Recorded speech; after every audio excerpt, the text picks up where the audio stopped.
Hello, hello, welcome for another episode of Author Spotlight. Hey, it's your host with the most, your main man, Darren and Palmer. Excited to be with you, where I get the honor and the privilege to be able to go behind the scenes with best-selling authors from across the globe. We have a blessing today. We got Miss Mitzi Perdue in the building. Say hello to the people, Miss Mitzi, if you don't mind. Hi, everybody, and I'm just delighted to be with you, and I hope I can share some things that are useful to you.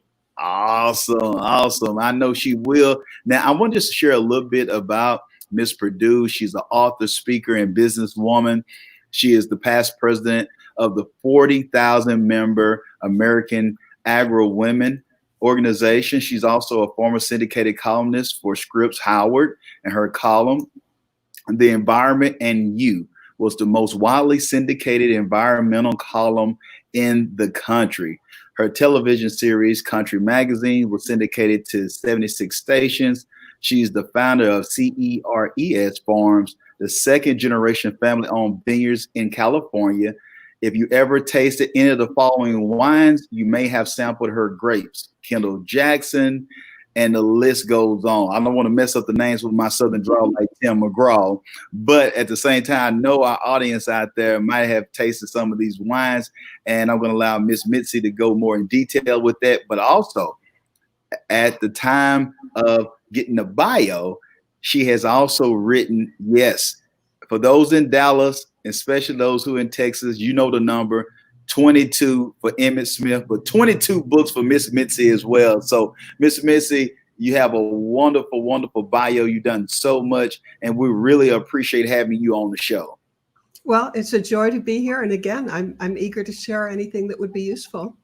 Awesome. Now, while we're on the subject, I want us to go back, and if you don't mind, because I want to take bite-sized steps, take a step-by-step understanding on the process. Some of the people seeing all the things that some of them are hearing what I've read. Some of them at the time when they be able to watch the recording, they'll be able to look at your bio. But you didn't just wake up like this. You didn't just wake up so accomplished. So if you don't mind, let's go back to your first book. Share with us what was the name of that book and what made you believe that you could even write a book when so many had failed at the task. Well, let's see. My first book was when I was, I guess I was about 38. And I have a story that just might, I don't know, resonate with some other people, because I'd actually always yearned to be a writer. I mean, just from childhood, I wanted to be a writer. And I even used to keep a diary and write in a certain number of words every day, just with the idea that I'd get more fluent. Sort of like a pianist does 5-finger exercises. My strategy from somewhere around age 10 or 12 was just to write. But up until age 38, I never had. And that ought to be a puzzle, because if I wanted to do it, why wasn't I doing it? Well, something happened in my life that just changed everything around, and maybe other people might benefit from it. I had a really good friend who was just an absolute genius, and all his life he wanted to write the great book. And from age 20 or so, he had been collecting information and file folders worth of stuff for his great book. But then at age 68, he had absolutely terrible, devastating news that he had such severe heart disease that they didn't think they could keep him alive long enough for quadruple bypass surgery. And in other words, a death sentence. And if you and I were told that we were going to die, terrible. But I think for him, possibly it's even worse, because his entire life had been geared towards writing this great book. Well, a miracle happened. He went to something called the Pritikin Clinic, which is just really good at diet and exercise and meditation and spirituality and a whole lot of things. At this clinic, he lost 15 pounds, and he just basically got better and lived another 30 years. But when he got back, I'm telling him, Peter, and I'm making up a name to protect the guilty, Peter, this is so wonderful. Now you can write your book. And he said, yes, I'm just about to. A little more research and I'll be ready. Well, as I bet you might be able to guess, he never did write his book. But that turned my life around because I thought, if you're always waiting for the time to be right, how about you might never get there? And I decided that I wasn't going to let fear of failure and rejection slips hold me back. And I began submitting things like to the local newspapers, to local magazines. Uh, and even my first book, it was turned down maybe 20 times. But in the end, I'm 79 now and proud of it, by the way. But I've had 22 books published. I think I'm at 1,800 articles published. And it all came about by changing my idea from being afraid of failure to thinking the only real failure in writing is not to try. Mm, I love that, not to try. And by the way, I'm going to give you the opportunity while we're on air to really think about what you're saying, because I know that we're close to 70, maybe about 57. So this is the moment that you need to come back and tell the audience the truth. I'll tell the truth. I just give you the hard time, Miss Mitzi, but it's amazing, your spirit and the way that you've been able to move forward and use that as a catalyst to work on the best version of you. And for those who are listening to this, this is why we love this particular show, because you're able to go behind the scenes. So like we brought up earlier, you see all the accolades, you see the things that Miss Mitzi has been able to accomplish, but she had to have that moment. I'm hoping that for some of you who are straddling the fence, that this moment, by able to hear her share her story of how she got started or whatnot, at least with the publishing part, it will help you have the right mindset to move forward. And unfortunately, it might be that like stroke, it might be that bad report from the doctor, it might be that divorce or situation with a child, or you find yourself at a job or a career that's a dead end particular position that seems like it's like a slingshot that allows for us to thrust forward. So when I'm hearing this, Miss Mitzi, did you just go from there to just straight 22 books? Kind of got us through a little bit of how you maneuver from the one book to now being able to be published 22 times with the books alone. Okay, well, first of all, it's true I've had 22 books published, but only about half of them have been with trade publishers, as in regular publishing houses. The last 12 have been self-published, which frankly, if our listeners would like to get into a discussion of that, I'm hugely in favor of being self-published, because I never made a whole lot of money when big publishing houses published me.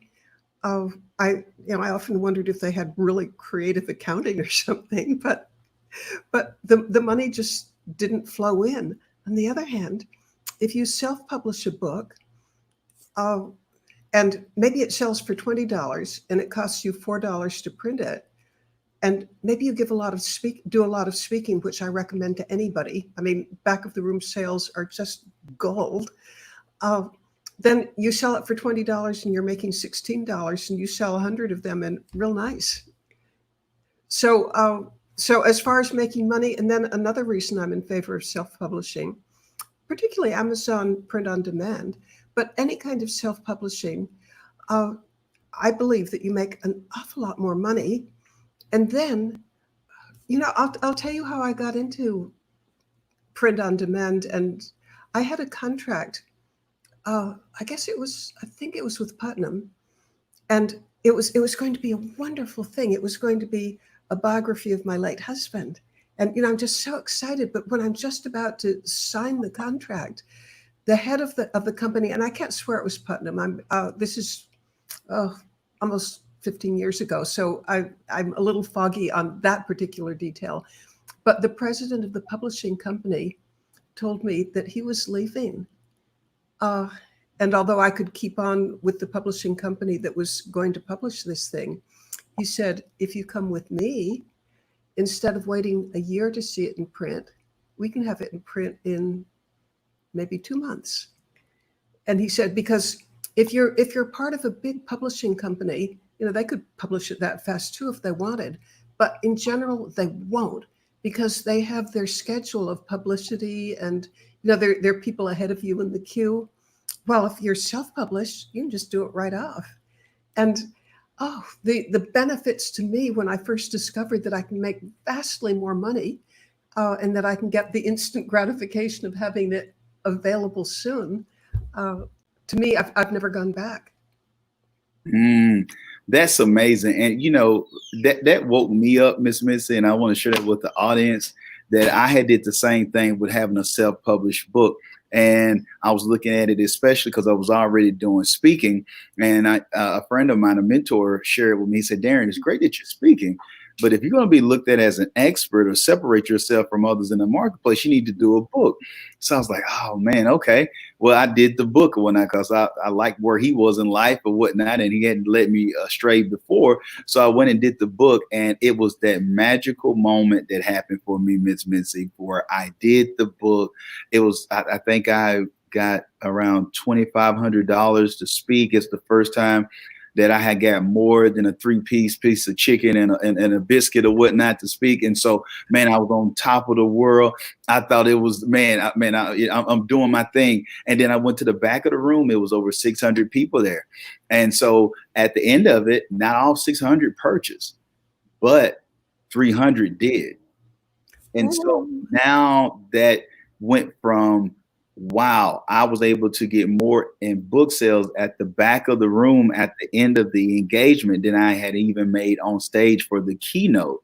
But I went from that moment of, wow, on top of the world, an apex moment, to where I felt somewhat sadness, because I realized, Miss Mitzi, what I had been costing my family, what I had been costing my company, the amount of impact that I was repelling from my life and my legacy to be able to give to the world, because I was holding back for so long. But then I came out of it when I realized the importance of what you're sharing here with us today, of getting around people who've done it, getting around people who have the right mindset and the right spirit and the right heart. And so if you don't mind, Miss Mitzi, let's go deeper into that part of it too as well, because I know this is something that you live by. Can we share with the audience the importance, whether it's in publishing or in business or in life, the importance of your network and who you are associated with, and having the right allies that are able to help assist you be the best version of yourself? Almost every good thing that's happened in my life has come from meeting people.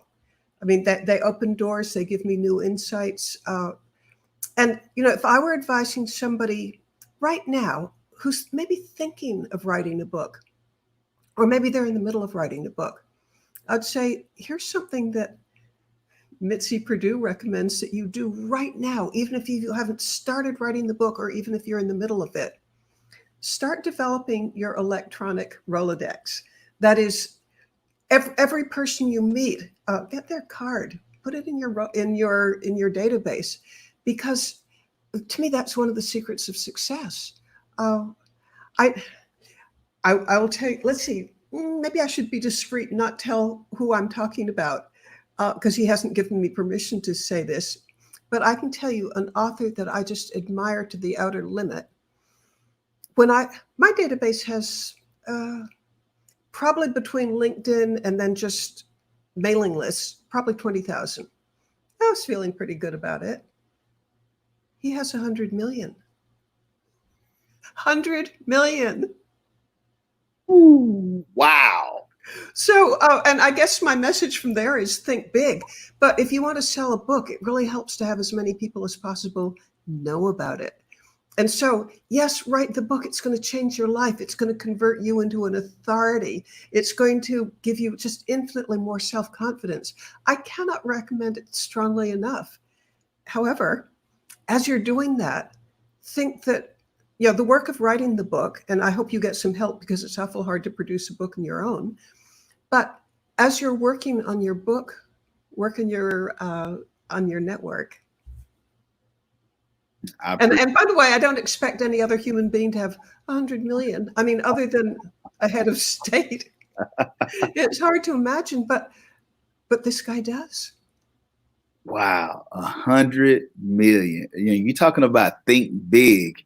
and having the right people around you, whatnot. And also, if any of us for some reason get puffed up whatnot, have a little bit of leavened bread inside of us, that will humble you real quick with whatever you think that you have, what you're following on Instagram or something like that. When you see someone has a list of 100 million, that's humbling for us all who think we've made it. If you're a social influencer right now, for those who tuned in.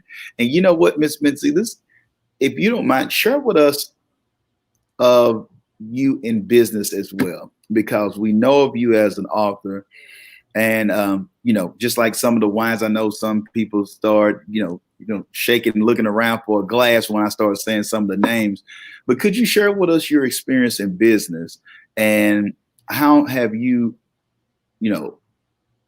leveraged being an author in those other areas and other arenas? Because we know some who feel like, well, I'm having success, or I got a career, or I got a business. Why would I write a book? Or, well, I'm doing good already. But you went for more. So I just want to just know a little bit too, far as what has allowed for you to continue to move forward, even when you were having success in business, but you still wrote books at the same time. Could you share a little bit of the dual approach, or the symbiotic flows that you were able to create by having the books and also running successful businesses? Well, unless you're a genius author, which I'm not. I'm a standard journeyman author. I mean, I'm not the top, and I hope I'm not the bottom. But for somebody in my situation, it's I can't recommend strongly enough have another source of income, so that you're not just having a nervous breakdown when you get that turned down. I'm all in favor of, how about don't quit your day job, and somehow, whether it's your day job or whether it's investments, uh, for your sanity, have another source of income. Because most authors, I mean, to me, writing a book, I recommend it, how about to everybody? But I don't recommend it to everybody as a way of getting rich or even having a big income, because your odds of striking it rich are tiny. In fact, before coming on, I was looking up on the internet how many people are writing books this year, and they're going to be. This is according to UNESCO, and it was figures from last year. 2.2 million books were published last year. Woohoo! I mean, a lot. That means that your competition is simply insane. And I would be surprised if 1% really make any kind of money that they could live off. In fact, it might be 1 in 1,000. I don't know that figure, but I do know tons of people who write books, and the utility of it, at least for me, isn't the money I make out of it. Although, I love the money. I mean, that's good. We like it, but the real benefit for me is I love being perceived as an authority. And how about you become an authority as you do the research and interview the people and go to the conventions, and you to write a book, you are going to become a bigger person, and that will help your income in other fields. Now, as for business, in 1974, I came into an inheritance, and I thought I could put it in the stock market. But I thought it would be much more interesting, since I was living in California at the time, to invest it in agricultural land. But since I didn't want to lose my nest egg, I spent 4 years taking university level courses in agronomy, agricultural accounting, agricultural policy, rural appraisal, just everything that you can think of to prepare myself for investing. And then when I actually did put money down to buy a farm, I probably looked at 40 before buying one. And in every case, I felt I could almost write a dissertation on the pros and the cons of that farm, what the soil type was, what its crop records were, what its taxes were, what its neighbors were like. So I'm very in favor of investing, but do a lot of research, or you can lose everything, because people do lose right and left. So just as it's a lot of work to write a book, I think it's also ought to be at least an equal amount of work to investigate what you're going to invest in. Now, Miss Mitzi, you hit us with some great value bombs right there. I gotta extract and pull a few things out that you shared with us. You are seeing also, for those who are tuned into this, the importance what was shared by Miss Perdue of making sure that you invest in yourself. What are you willing to do for your success? You need to prepare. I was just sharing this with my oldest daughter going to volleyball practice today as well, of the preparation precedes blessing, so to speak. Now, when you are preparing for that moment and that opportunity by working out ahead of time, then when it's that moment in time for actual tryouts, you are ready. The same thing with Miss Missy is sharing with us. These are transferable skills that you can utilize in any area of your life. So if it's my daughter doing volleyball, if it's Miss Missy buying a farm, if it comes to writing your book, you want to make sure that you do your due diligence. Do not take it lightly and just say, hey, I got the money, let me just throw it at it, like it's a crap shot. This is not what we're saying. To make sure that you're diligent and make sure that you dot your I's and cross your T's in all arenas will allow for you to be able to soar to higher heights and new levels, and allow for you to feel more confident and know that you are who you say you are when you go make that investment, because you have weighed the pros and the cons as Miss Perdue has shared with us or whatnot. So I want you to think about that. And also backing up just a little bit more is where Miss Mitzi shared with us of understanding that it's imperative to realize. I like to use this analogy.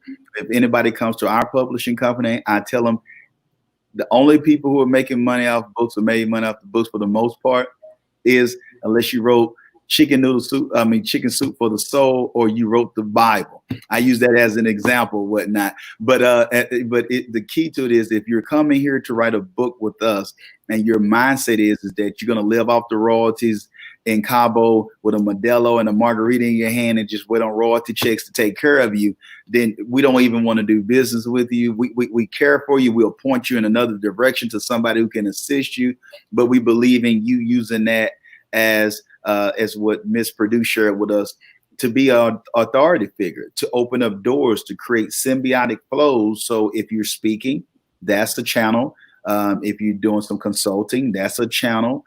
If you have a nonprofit of your choice, or you're already a thought leader, or you're desiring to be, or you want to add value, even if you are an entrepreneur, you work within another organization or a corporation, these are all ways that you can utilize the book. And Miss Perdue, I know you're going to love this. I had a client before. He had a biology degree. He wrote a quote book, but his college sweetheart lived in Detroit, but he lived in Chicago.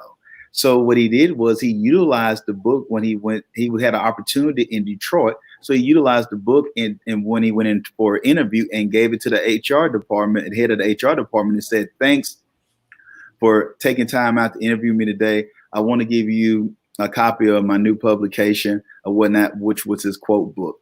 Not only did he get the position because he separated himself from the others, also they gave him a stipend. They also gave him a moving package.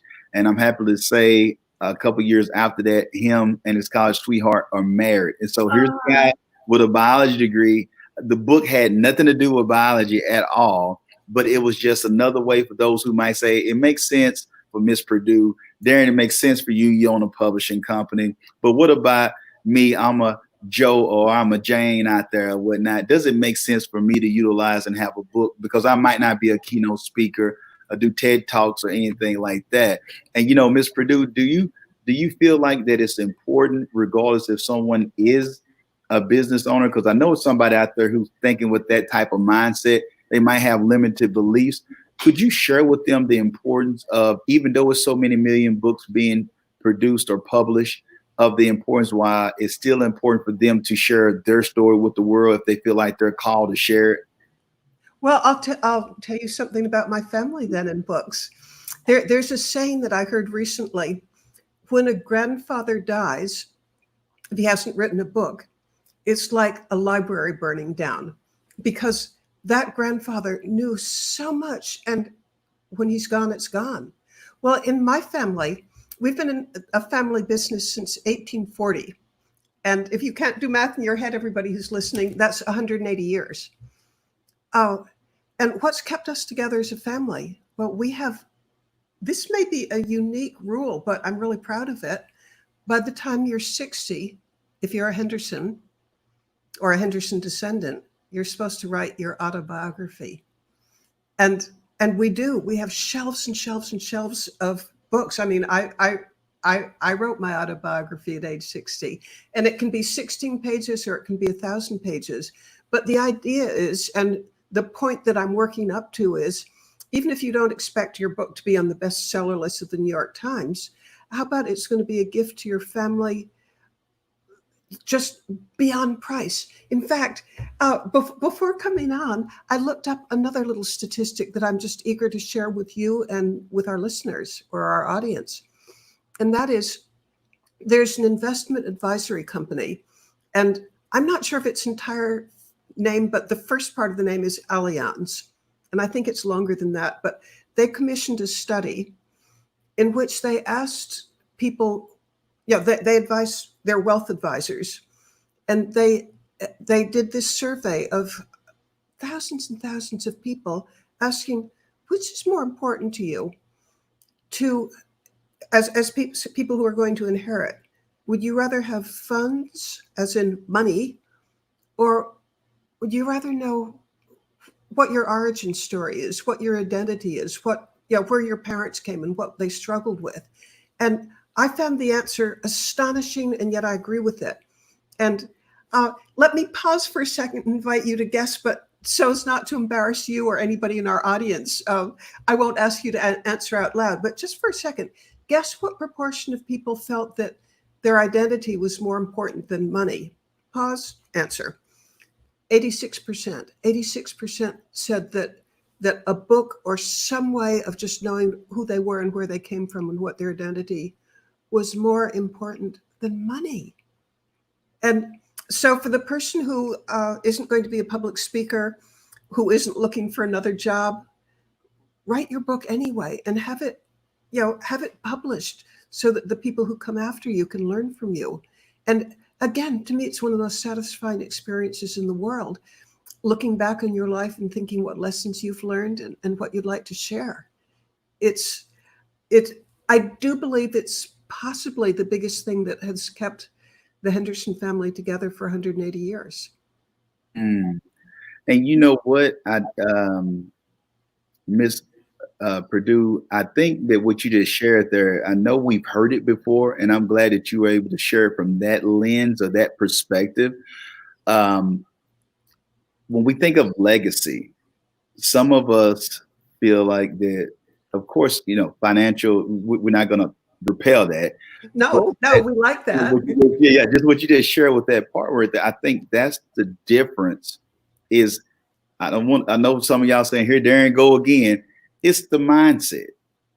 So if I have that wealth of knowledge of knowing the origin of where my great grandfather came from, or even if it's just one generation ago, what were they going through during that particular time, or if it's something that if one of my kids are able to pick up and read from their grandmother, now all of a sudden it's real what they're learning in history now when they're in school, because not only are you hearing it from this perspective of the book or in a course that you're studying at college, but you're able to hear what your own ancestors, what they were going through at that particular time. And it gives relevance and understanding for you to see what their perspective were to lead up to where you are right now. And so I believe when we look at legacy, it's more important of not what we leave as much as what we're leaving in our descendants for generations to come. It's a combo. It's a combination. And I'm glad that you shared that or whatnot, what kept the Henderson family together. And that's something that I believe that's important. We can look at a crest or we can look at all that, but having those articles or those files or those books to be able to go and look at and read is definitely important. If you Actually, can I jump in with one? Go ahead. That somebody who doesn't expect to be in the bestseller list and doesn't expect to make a lot of money, and why it's still worthwhile. If you care about those who come after you, it might be your own children, maybe your nieces and nephews and cousins. There's a name that I invite everybody to remember. She's a professor at Emory University, and her name is Robin Fivish. And she has the most fascinating topic to study, and that is what makes a family high functioning. And by high functioning, the family enjoys each other. They do well in school. They're healthy. They don't get in trouble with the law. They don't do drugs. But that's what I think how she would define high functioning. And she'll get into more technical and academic stuff, but you get the picture. Yeah. Okay, so what are the factors? What are the biggest factors that make a family high functioning? And she believes, and she's got a ton of research to back this up, that the more the family knows its stories, the more they're secure in their identity.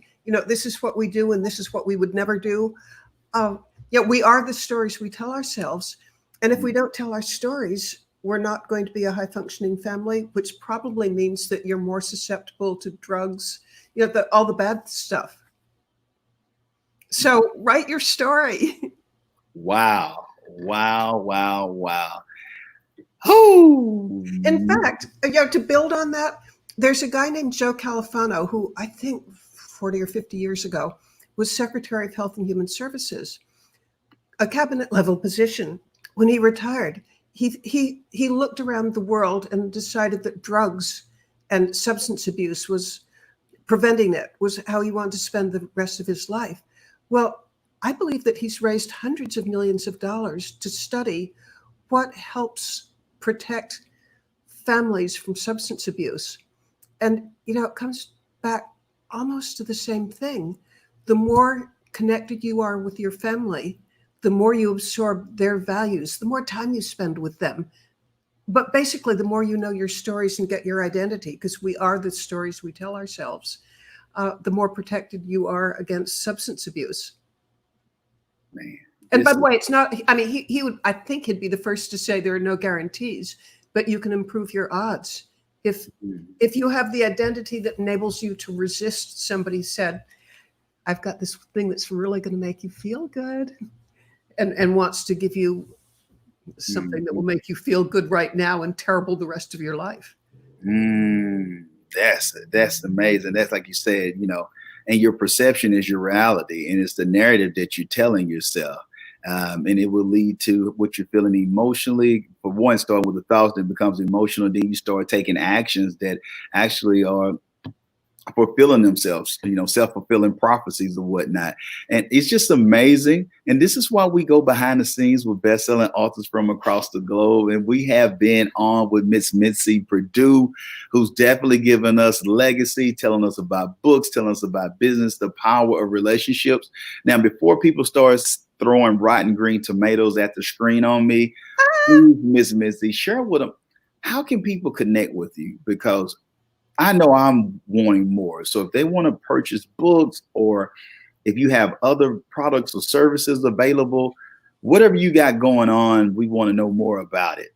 I'm trying to hold this up so that you can see it. Oh, I can see it. It's my latest book. It's my 22nd book. And in this case, it's how to be up during down times, which I'm pretty sure now is. And I wrote it, my co-author is Mark Victor Hansen, the Chicken Soup for the Soul guy. Oh, yeah. I think I've heard of him before. Okay, I love him beyond measure, and his wife also. Because they're just such good people. But this book, it began probably in February, and I'm friendly with the family, so we were discussing how tough times are, and then. Both he's world famous for encouraging people, and I am not world famous, but I do have 40 years as a writer. Often, basically, I'm a science writer and a health writer. My column went to 420 newspapers, which made it it just plain did. And then I also wrote for the Academy of Women's Health and for Genetic Engineering and Biotechnology News. So in 40 years, I have come across a lot of information that can really help people. And Mark and I were discussing that, and we thought, why not put it together in a book in which would have 40 tips that could really make a difference and help people get through. That's amazing. That's amazing.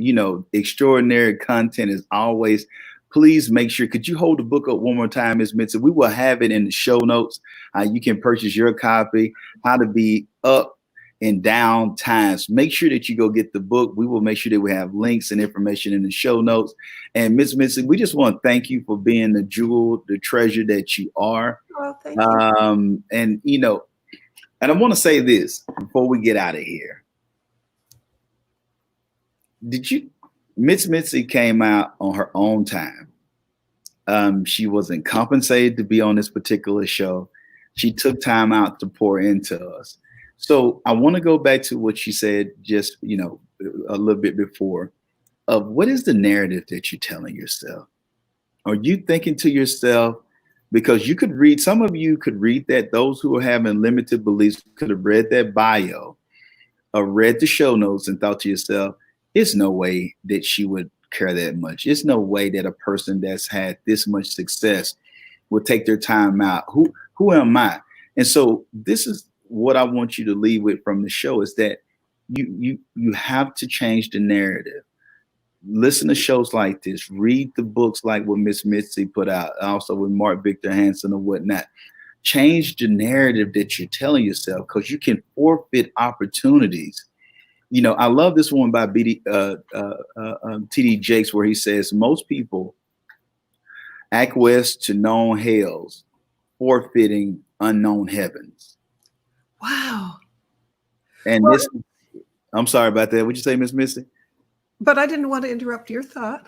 No, it's just that thought alone, that most people acquiesce to known hells, forfeiting unknown heavens. And so that's what I want you to understand as well. When you choose to think different and you got a different narrative or whatnot, it will allow for you to go to another level as far as what you're doing. And so now I'd be happy to share that. My late husband, Frank Perdue, used to say, if you want to be happy, think what you can do for somebody else. If you really want to be miserable, think what's owed to you. And since I'm into being happy, I'd love to be thinking what I can do for somebody else. But it goes beyond that, which is I have a purpose in life. I mean, I think that the good Lord put me here for the following purpose. Now, I don't know this is true, but this is how it feels. I feel I'm here to increase happiness and decrease misery. And anything that I can share that would help people like further on the road to the success that they dream of. And maybe it's family success, maybe it's love success, maybe it's professional success, maybe it's a great big bucket with all of that. If there's anything that I can share from my 79 years of existence, I'm eager to do it. Wow. On that note, we're going to close this episode out as the author spotlight. Miss Perdue, you did not let us down, young lady. I mean, wow, what an amazing. I'm glad that we did not allow some of the difficulties we were dealing with to get in the way of this show. I feel inspired and empowered. I don't know about anybody else, but I got some great content that I'm going to be able to implement in my life by listening to you today. So I just want to say thank you. We're blessed and honored to have you on the Author Spotlight. Thank you so much. Thank you so much. It's been a joy. Awesome. For those who are tuned in, remember that you all are the real MVPs. And remember, if you won't change, be the change. Until next time, remember that this is the year for your new book.